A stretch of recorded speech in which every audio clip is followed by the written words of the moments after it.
আর আমরা যে স্লোগান দিই মাঝে মাঝে, অমুক ভাই এগিয়ে চলো, আমরা আছি তোমার সাথে, বলি না, এটাও দরকার নাই।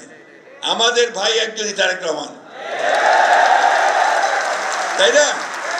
আমাদের নেত্রী একজন, দেশনেত্রী বেগম খালেদা জিয়া। আমাদের দার্শনিক, আমাদের প্রতিষ্ঠাতা একজন, শহীদ প্রেসিডেন্ট জিয়া রহমান। মাঝখানে আর কোনো ভাই চাই নাই, কিন্তু ডিসিপ্লিন আছে।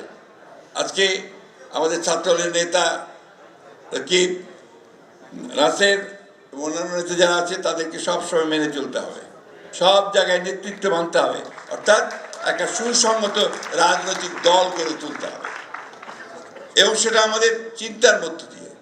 যমুনা স্মার্ট রেফ্রিজারেটর, স্মার্ট লাইফে স্মার্ট রেফ্রিজারেটর। পড়াশোনা করে আমরা বলবো যে কেন আমরা ছাত্রদল করি, পড়াশোনা করে বলবো যে কেন আমরা পরিবর্তন চাই, পড়াশোনা করে আমরা বলবো যে ফ্যাসিস্ট কারা আর আমরা গণতান্ত্রিক কারা, কেন গণতন্ত্রের জন্য সংগ্রাম করছি, লড়াই করছি। এটা আমরা আমাদের মেধা দিয়ে আমরা নিয়ে আসবো। আমি আর বক্তব্য দীর্ঘ করবো না, তোমরা সামনের দিকে এগিয়ে যাও।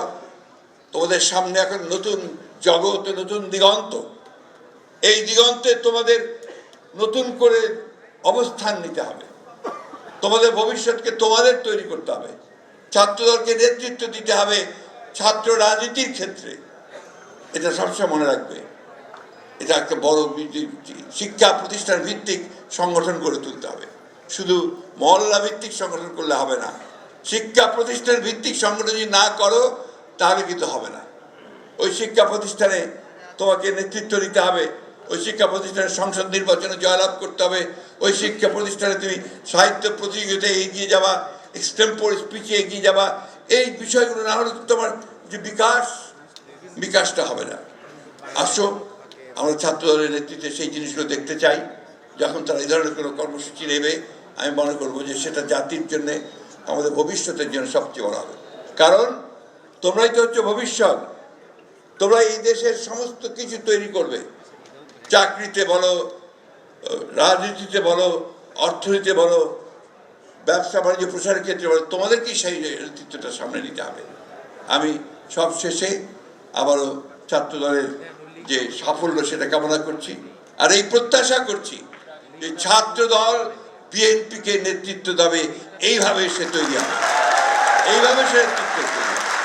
এই কথা বলে তোমাদের এই আজকে সফল হোক, মহানগরের ফর্ম বিতরণের সফল হোক, এবং তোমরা অনেক বেশি ছাত্র সংগঠন তৈরি দেওয়া, সেটা আশা করি। সব শেষে এই কথা বলে শেষ করতে চাই, আসো আমরা সবাই মিলে, সেই বৃদ্ধ আর তরুণ, কিশোর, সবাই মিলে আমরা একটা বাসযোগ্য বাসভূমি বাংলাদেশ গড়ে তুলি, যেটা আমাদের সকলের সামনে। ধন্যবাদ সবাইকে। আসসালামু আলাইকুম, খুদা হাফেজ। বাংলাদেশ জিন্দাবাদ, বাংলাদেশ জাতীয় ছাত্র দল জিন্দাবাদ।